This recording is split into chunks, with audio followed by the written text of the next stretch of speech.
Go.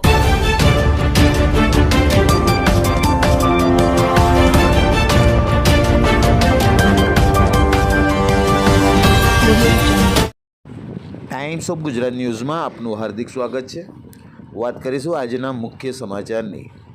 Bharatiya Janata પાર્ટીના નવા નિમાયેલા પ્રદેશ પ્રમુખ શ્રી જગદીશ વિશ્વકર્મા અને ગુજરાતના લોકલાડીલા મુખ્યમંત્રી શ્રી ભૂપેન્દ્રભાઈ પટેલ વડોદરાના એરપોર્ટ પર આવી પહોંચ્યા હતા। પ્રદેશ પ્રમુખ જગદીશ વિશ્વકર્માને પદગ્રહણ થતાં વડોદરા શહેરમાં રોડ શો યોજાયો હતો, જેમાં પોલીસ પ્રશાસન દ્વારા કડક બંદોબસ્ત ગોઠવાયો હતો। જોઈન્ટ કમિશનર શ્રી ડૉક્ટર લીના પાટીલજીની નિગરાનીમાં સમગ્ર રોડ શો દરમિયાન કડક ચાંપતો બંદોબસ્ત ગોઠવાયો હતો। ભારતીય જનતા પાર્ટીના મેયર શ્રી પિંકીબેન સોની, ધારાસભ્ય હેમાંગભાઈ જોશી, વડોદરા જિલ્લાના પ્રમુખ પ્રજાપતિ સાહેબ તેમજ સમગ્ર ભારતીય જનતા પાર્ટીના કોર્પોરેટરો અને કાર્યકર્તાઓ મોટી સંખ્યામાં રોડ શોમાં જોડાયા હતા અને આ રોડ શોને સફળ બનાવ્યો હતો। રિપોર્ટ કનુભાઈ પાસવાન, વડોદરા, ગુજરાત।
હેમાંગભાઈ,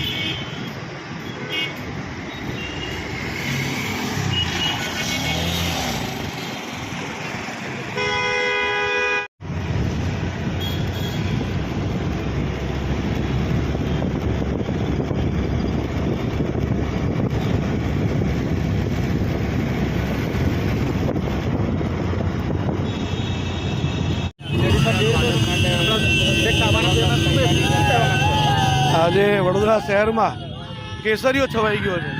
અમારા ગુજરાત પ્રદેશના નવનિયુક્ત અધ્યક્ષ જગદીશભાઈનું આગમન થઈ રહ્યું છે, ત્યારે યુવાનો પણ અભૂતપૂર્વ ઉત્સાહ છે। આપ જોઈ શકો છો, 2000થી વધુ યુવાનો બાઇક રેલીના માધ્યમથી એમનું સ્વાગત કરવા આતુર છે। એ જ પ્રમાણે મેદાનમાં પણ કેસરીયો માહોલ છે। આ ભારતીય જનતા પાર્ટીના ગુજરાત પ્રદેશના અધ્યક્ષનું પરંપરાગત રીતે ભારતીય જનતા પાર્ટી એમનું હાર્દિક સ્વાગત કરવા જઈ રહી છે અને અભિવાદન કરવા જઈ રહી છે।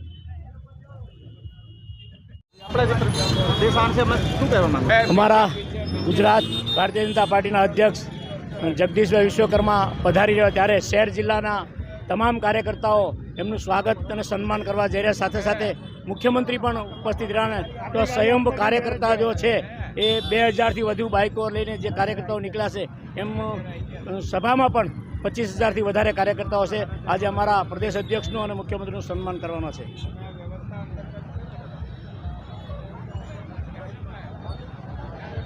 If you like this video, then like, share and subscribe to Mirror Now.